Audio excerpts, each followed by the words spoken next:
Iman itu perkataan dengan lisan, keyakinan dengan hati, dan amalan dengan anggota badan. Itu iman menurut Ahlus Sunnah. Jadi iman itu berkata dengan lisan, meyakini dengan hati, dan mengamalkan dengan anggota tubuh. Itu iman.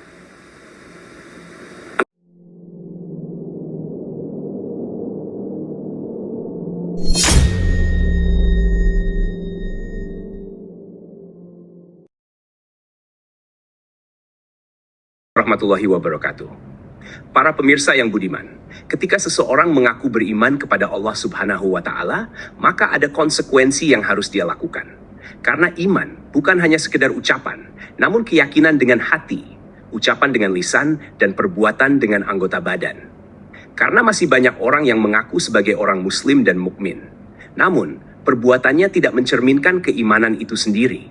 Seperti para munafik yang secara zahir tampak seperti seorang mukmin, namun pada hakikatnya tidak demikian. Saudaraku sekalian, dahulu ada seorang alim, kiai, yang memiliki banyak murid dan punya majelis ilmu, dan orang-orang sangat antusias mendengarkan kajiannya. Kiai ini memiliki keinginan kuat untuk menjaga dan membentengi akidah umat Islam, agar tidak ternodai dengan kesirikan hingga akhir hayat. Suatu ketika, salah satu muridnya memberikannya hadiah berupa seekor burung beo, karena ia tahu bahwa gurunya memiliki hobi memelihara beberapa hewan, seperti aneka burung dan juga kucing. Hobi tetaplah hobi, namun tidak menghalanginya menjadi seorang da'i yang tersohor. Burung beo ini selalu ada ketika kajian hingga ia terbiasa mendengar kalimat la ilaha illallah. Dalam kajian itu, karena memang selalu pembahasan akidah, sebagaimana yang telah kita ketahui bersama, bahwa burung beo mampu meniru kata atau kalimat yang sering ia dengar, seperti salam dan lain sebagainya. Di bawah asuhan seorang alim, seorang kiai, yang sering mengajarkan tauhid, akhirnya beo ini mampu meniru kalimat la ilaha illallah, dan semua orang yang melihatnya pun senang dengan fenomena ini. Hingga suatu ketika, ada seekor kucing yang mendekatinya, dan tiba-tiba menerkamnya. Sontak saja, beo itu tidak bisa apa-apa, kecuali hanya menjerit dan kemudian mati. Melihat ini, kiai tersebut sangat sedih, hingga tidak bisa hadir beberapa hari untuk mengisi kajian. Akhirnya timbul rasa penasaran dari beberapa muridnya, hingga akhirnya mereka memberanikan diri untuk berkunjung ke rumah kiainya guna memastikan keadaan. Apa sebenarnya sebab utama yang membuat kiai tidak bisa hadir mengisi kajian? Ketika tiba di rumah, mereka dikagetkan, karena mendapatkan gurunya, orang yang selama ini memberikan manfaat banyak bagi manusia, yang biasanya selalu kelihatan kuat dan tegar, kini sedang bersedih hati, seakan dunianya menjadi gelap. Sontak mereka bertanya, apa gerangan yang membuat Anda menangis dan bersedih wahai guru? Maka dijawab, burung beo yang kalian pernah hadiahkan telah mati diterkam kucing.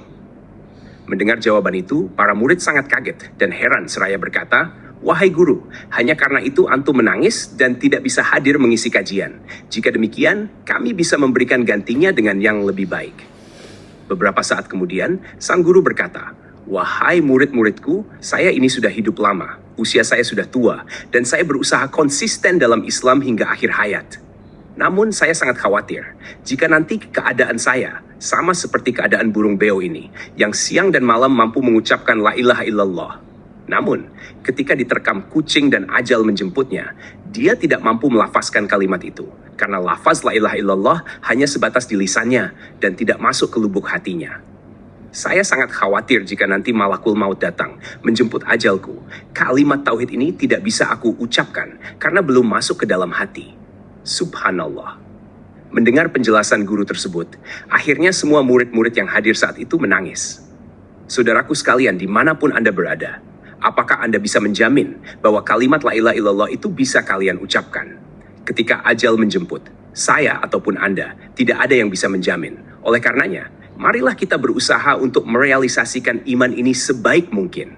Kita yakini dengan hati, kita ucapkan dengan lisan, dan kita amalkan dengan anggota badan. Jangan menjadi orang munafik, yang lisan dan perbuatannya tidak mencerminkan keimanannya, bahkan lebih cenderung kepada sikap orang kafir, tetapi dengan pakaian mukmin, dan ini banyak terjadi di Indonesia. Mengenai hakikat iman, simaklah penjelasan berikut ini. Kausun bagi Rasulullah SAW, beliau memberikan jawaban tentang pokok-pokok Islam, yaitu iman dan istiqamah menurut manhaj yang benar. Dan Islam itulah tauhid dan taat kepada Allah. Dari mana amantu billah dijelaskan oleh para ulama, beriman kepada Allah. Kalimat beriman kepada Allah mencakup semuanya. Saya bawakan penjelasan para ulama tentang ini untuk melihat di halaman 12. Kalimat amantu billah, aku beriman kepada Allah. Kita wajib meyakini bahwa Allah ilah yang Maha Esa, yang wajib bagi makhluk untuk beribadah hanya kepadanya. Disifati dengan sifat-sifat yang sempurna, yang maha tinggi, dan wajib disucikan dari sifat-sifat yang jelek. Dan apa yang dijadikannya hak, maka itulah hak. Dan apa yang dijadikan batil, maka itu batil. Kemudian tsumastaqim, kemudian istiqomahlah. Yaitu istiqomah di atas konsekuensi dari perkataan tersebut berupa mencintai Allah. Jadi istiqomah di atas konsekuensi dari perkataan tersebut mencintai Allah yang mendatangkan keridhaan dan kecintaannya, serta menjauhkan diri dari kemurkaan Allah dan dengan meninggalkan apa saja yang mendatangkan kemarahannya. Syekh Shalih Fauzan menjelaskan tentang hadis ini. Kata beliau tentang kalimat amantu billah, beriman kepada Allah, yaitu beriman kepada Allah bahwa iman itu perkataan dengan lisan, keyakinan dengan hati, dan amalan dengan anggota badan. Itu iman menurut Ahlus Sunnah. Jadi iman itu berkata dengan lisan, meyakini dengan hati, dan mengamalkan dengan anggota tubuh. Itu iman. Kalimat qul amantu billah, aku beriman kepada Allah, merupakan perkataan seorang, aku beriman kepada Allah, maka ia istiqomah dalam hatinya, keyakinannya, dan amalan perbuatannya. Karena istiqomah yaitu istiqomah hati dan amalan, yang nanti kita akan bahas. Jadi istiqomah itu ada istiqomah lisan, istiqomah hati, istiqomah amalan, ada 3. Istiqomah lisan, hati, dan amalan. Insya Allah nanti akan bahas. Dan Nabi SAW mengumpulkan semua kebaikan dalam 2 kalimat ini. Qul amantu billah tsumma istaqim. Katakanlah aku beriman kepada Allah dan istiqomahlah. Jadi seorang tidak cukup mengatakan beriman dengan hati tanpa mengatakan dengan lisan.